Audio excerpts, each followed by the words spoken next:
by asking you how you met Jimmy. How did I meet Jimmy?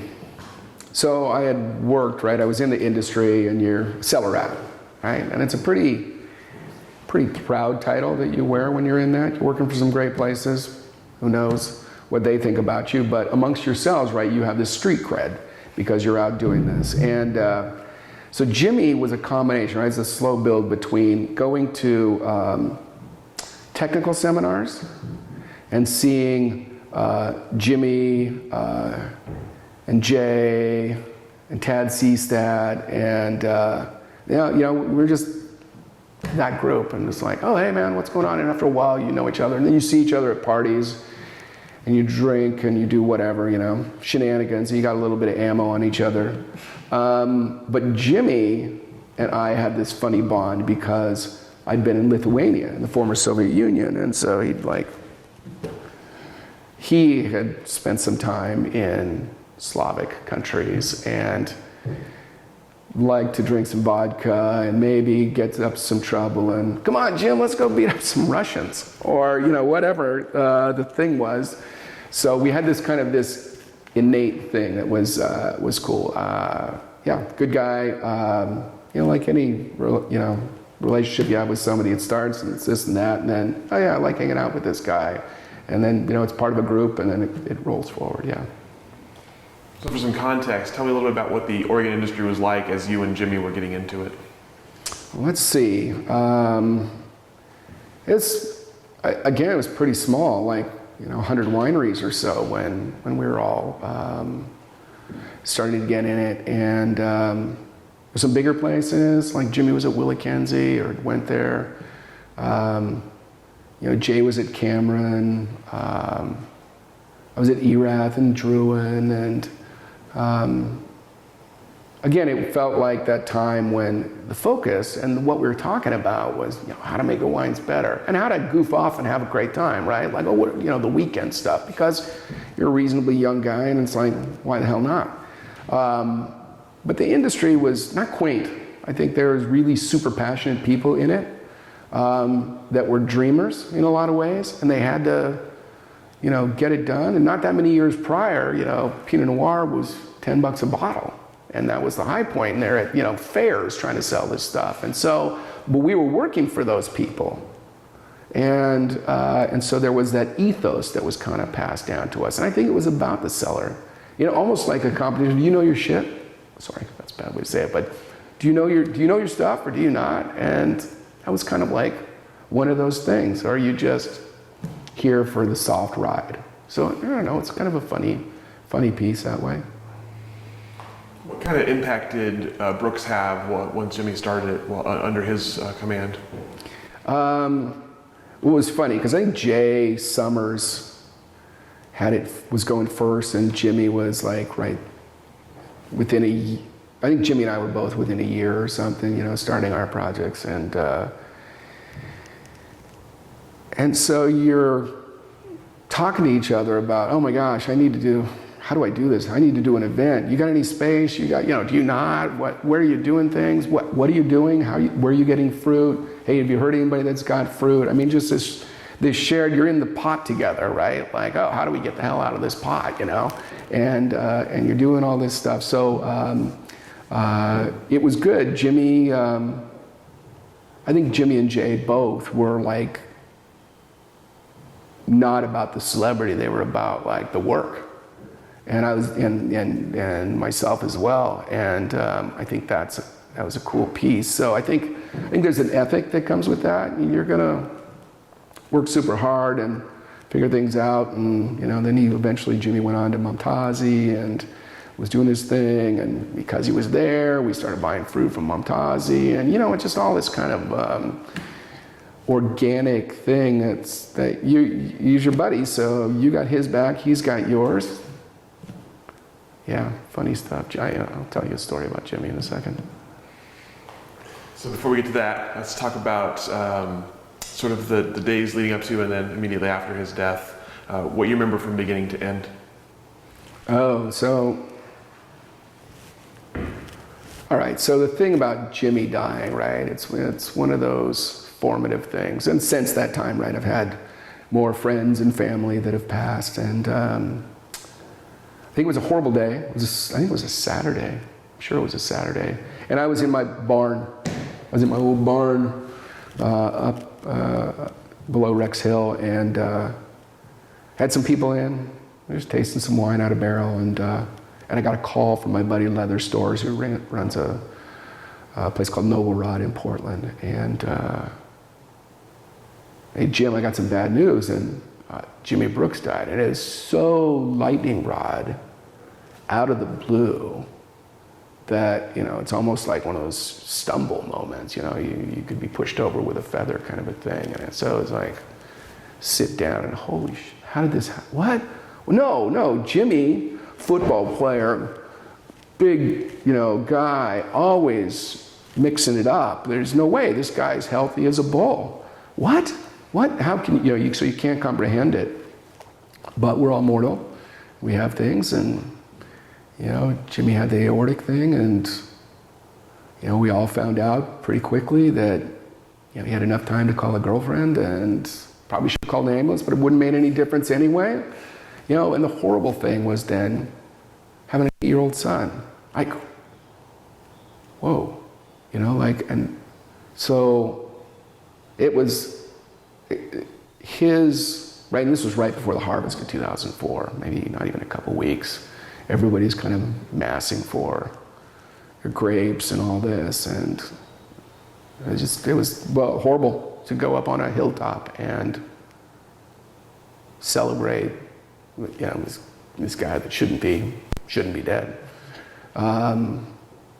There was a real community, which is good, and a lot of people, which is a real testament to who Jimmy was, because he was a fun guy, and I think the risk about Jimmy is that, and I think it's a risk for a lot of ghosts, is that ghosts become saints after just a couple of years, right? Jimmy was no saint, right? There was a lot of fun times and crazy shit, and I like that. He was not rarefied museum piece, right? He is just a good guy's guy. And he used to, whenever he'd see me, he'd always jam his finger straight in my ribs. I never know where it was coming from, but just like, God. And while it would seem slightly weird, right, or I'd laugh and be like, what the hell, there's just that guy camaraderie thing, right? He just knew how to do that really well. And not everybody knows how to do that really well, right? So, that was a big piece missed. But yeah, up on that hilltop that day, it was just, could have watered all the vines all summer based on what was coming out of people's eyes, right? For all the right reasons and for all the wrong reasons of him being gone. Yeah. So how did you become involved in helping kind of with his grapes and his project? Well, my question at first, okay, God, what if this was yours, right? You put yourself in the shoes, and what happens to your kid? You got an 8-year-old kid. How do you get over that? You don't get over that, right? So how is he getting taken care of, and what's going on? And then the group of people started meeting at Jimmy's house in McMinnville, and talking about things. And I think it was Tad and Sam mainly who got stuff together, and they came up with this idea to keep it going. And I was skeptical. Like, I get, look, you've got commitments to people. Jimmy made commitments to people. Those farmers are also relying on it. Let's pull this in. Let's make sure that Jimmy's good character is honored, that we're doing this. But how does a ship without a captain go to another year? Okay, let's do this. And quite honestly, it's been amazing what, where the brand has gone and what Chris and Jeannie have accomplished since. But, so you're in these conversations, you're like, okay, what do you need? And nobody knows what they need at that point. But pretty soon things start to take focus because they have to. Do you need, even to Mo Momtazi, you just lost your winemaker. Do you need help with, doing this stuff? What's going on? But the pieces come together, and then we all ended up taking some vineyards, right, that Jimmy had made commitments to and making the wine from them. And I think since they had the tanks, Chris brought a tank up for me. They gave me such, oh my God, the fruit was horrible. Fruit that I got was, well, I shouldn't say the name of the vineyard that was off, but it was like, even my sister, who's not all that technical, was like, oh my God, this smells like glue, and what is going on here? It was Jimmy's it's probably least expensive fruit for his Runaway Red, which is his least expensive wine at the time, and it was like, oh my God, how am I gonna pull this rabbit out of the hat? But you get in, you do it, and you do it for the reasons, and then they came eventually and collected the wine back, and that was the right thing. That was a good thing. It was helpful to everybody, I think, because rather than just hemming and hawing, you were actually doing something, and that can be very good in the wake of this kind of thing. So you're making wine still under his name. What was your kind of mindset? You was talking about rabbit out of the hat. What was your kind of mindset or the effort you were going through to kind of make sure his name was honored correctly? Oh, well, yeah, because the fruit was so bad that I had, it was like, oh my gosh, okay, what would Jimmy be doing with this? How is he doing this? How did he even think he could do this? Why wasn't some of this other stuff dropped out? So my thinking in that particular case, I would have loved to have made the best wine out of, all these guys, even though it wasn't a competition, right? And I wasn't going to be the guy assembling it. I think Sam and I can't remember who else came in and did the thing. But it was like, it's one of those things I was talking about earlier. How do you make plausible wine out of really, kind of tough conditions? And we went at it. We did it. They didn't pitch it on the ground, so it made the blend that year, and it sustained something moving forward. And it's just hard to believe now, after so many years, that brand is great. They are marketing pros and all of it. It'd be interesting to see the flip, which is if Jimmy was still at the helm and the direction that it would have went with Jimmy. He'd probably be an old curmudgeon like me on a hill shutting the gate going, hey, you kids, get off my lawn. But, If the same scenario had happened today as it had happened in 2004, would the response have been the same? Yeah, I think absolutely. Yeah, you could put some other winemaker in those shoes. It's just somebody calling it in. They're out for themselves, and they're not part of the greater thing. Then probably harder for that to happen. But good people doing the right thing, I think it would still happen. Well, I know, and there's a model, right? It's happened before, it can happen again. Sometimes I think about it with my company. I think maybe if I passed, probably my sister and my assistant winemaker would kill it. They'd probably do a lot better by virtue of taking my break off. But yeah, I think it would happen again, and it's a localized thing, and there still is that heart of the valley. So yeah. So in the aftermath, when you're up on the hill and you meet with Jeannie, kind of tell me about meeting with her for the first time and kind of seeing her vision for Brooks. Well, it's kind of funny because I didn't really know Jeannie at that time. I'd met Jeannie maybe once, just in passing with Jimmy, and so oh, this is his sister. This is difficult. She wasn't there yet. She wasn't taking the reins of the company. Nobody was, right? What's going on here? Oh, okay, this is gonna somehow, maybe she can manage it. Chris can put it together. Jeannie can kind of do some stuff. She was doing another job, It was just kind of like, I think the focus was all about Paco and doing something for this 8-year-old kid who was left, right? And so yeah, and then she changed. She stepped in and then stepped up and then stepped on, right? She's done a good job with it. So I think that's also, I'm sure you've got that on film someplace, but I'm sure that's a growth curve that, yeah, it's amazing. So for a little bit of perspective here, I'm curious about changes in the industry since Jimmy's death. Like what has changed in the Oregon wine industry that Brooks is in now? what has changed in the industry since the time that Jimmy passed to now. I mean, it's gotten bigger. It's harder to pull for everybody in the valley to know everybody else, which I think was probably pretty on point at that point in time. But you can't based on that. So it gets, the industry can be a little cliquey. It was at that time just smaller cliques, but sometimes I think things can get more separated now. So it's harder to pull all the people together and have the messages out there and have the next generation all be in the same, yeast conference or something. It's gotten more sophisticated. People were starting things. We are the three, Jimmy, Jay, and I, we're three guys that just started this stuff. None of us with a lot of cash, but we're able to do it out of sheer just putting one foot in front of the other. And I think there's some of that. I think it's a harder road now. And certainly given the noise of social media and just every channel and all of it, there's more noise now than there ever was then. Both good and bad, right? Good that there's more of a voice for Oregon, but there's a voice for everybody. There's more voice of Italy and you're all competing with that. And it keeps getting a little more sophisticated.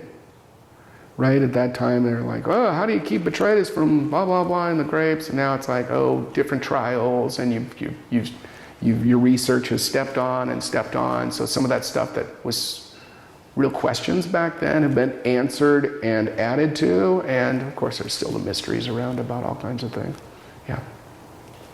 Did you think Brooks Winery would still be here in 2017? I did not think Brooks Winery would be here in 2017. I thought when I made that wine that at most that the brand would have another year or two, clear the wine that was made, and then maybe that could be a nest egg for Paco's education, and because Jimmy was always saying it was all for his kid, right? And I didn't think it was going to be. So, proved wrong. What do I know? Nothing. Yeah. What's your favorite memory of Jimmy? Or a great Jimmy story? Great Jimmy story. Oh, I remember I have him in bits and pieces. Hey Jim, let's go drink vodka and go beat up some Russians.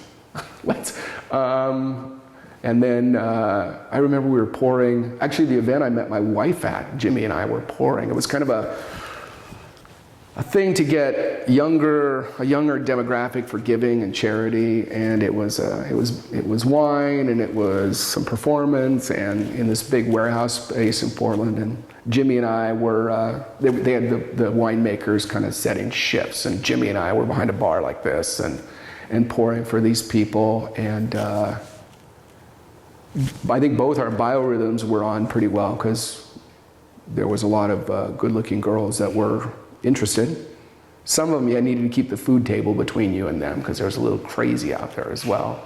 But I actually met my wife that night. That Jimmy and I got off our pouring hour and a half or whatever, and shooting the shit, and him poking me in the ribs, and then I ended up going out to where the band was playing. The band kind of stopped, and I ended up so I see another friend that came across, and she brought her girlfriend, and talking to another winemaker and me, and they do-si-doed, and I was talking to my wife, and we decided to get a beer the next week, and that was 2000. Yeah, it's now 2003, and whatever. It's a done deal now, for a while. Yeah. What about a favorite memory of Jimmy and Pascal together?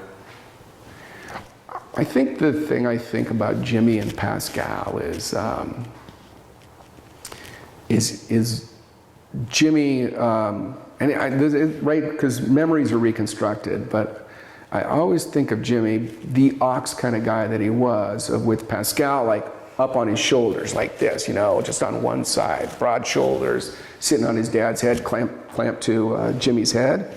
And it also involves a couple of different vehicles that Jimmy drove. One was a Unimog, this big four-wheel drive Mercedes-Benz thing. So they're like rough and tumble, blah, blah, blah. You know, it's just like in some ways he and Pascal are the same, right? They're both little boys liking big toys, right? And so that was, I think about that and his whatever Defender or whatever it was too. But see, so if you were meeting Jimmy someplace, a vineyard somewhere, he just like, it was Saturday morning, he'd pull up and he'd be like, Pascal would be rolling around with him and be like, you know, when they're leaving, it's just Pascal on his shoulders.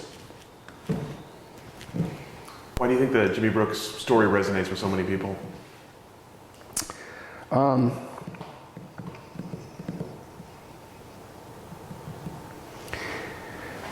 Well, so Jimmy, you know, I think that Jimmy was a lovable guy and just a guy's guy, and so he had a passion for life, right? And then that life went away, but he'd done enough, I suppose, infusing of that life into his brand and into what happened that it actually, he got immortality out of it, right? In some way. And so people want to be tied to that energy. You want to be tied to the energy of the person, and so to lose somebody young with all the promise and just started and not that is just a complete and total tragedy. But people can understand that, and then you if you can't understand leaving an 8-year-old behind, then there's something wrong with you. So I think there's that piece that that people cling on to because it's a universal thing, right? It's one of the stories. It's a cave painting, right? That's out there. We all hope to be remembered. It's a celebration. You know, I think you can go too far with that too, and you can be living for ghosts. And I think that's too far as well, because this is not the world's not inhabited by ghosts. It's good to have memories that move you forward in your life. Which actually, in 2000, sitting up on that ridge top at his funeral service, the most striking thing to me was, and I'll say this about the 2004 vintage, was the moment in my winemaking career, but also in my larger life, where you know you have to get it done because you don't know how many clicks you've got, right? That's just it. So if you think you should go for it, you should go for it now, because who knows? Saturday at whatever time it was, 8:30 in the morning, Jimmy didn't know he was going to be an hour out from, he's going to cash his chips in an hour. Yeah, so I think there's that piece. You just got to get it done. Yeah. That's all the questions I have. Is there anything else you'd like to say about Jimmy? Any other stories or memories or final thoughts? No, the only final thoughts, I guess, are for Pascal, and I think I've communicated this to him before, is like, don't let your dad become, he's a ghost, but don't let him become a saint, because it's too high a mark to try and live up to. He's a good guy, faulted, all the things, right? Very, very human. And, but if there's anything you could capture, would be that warmth.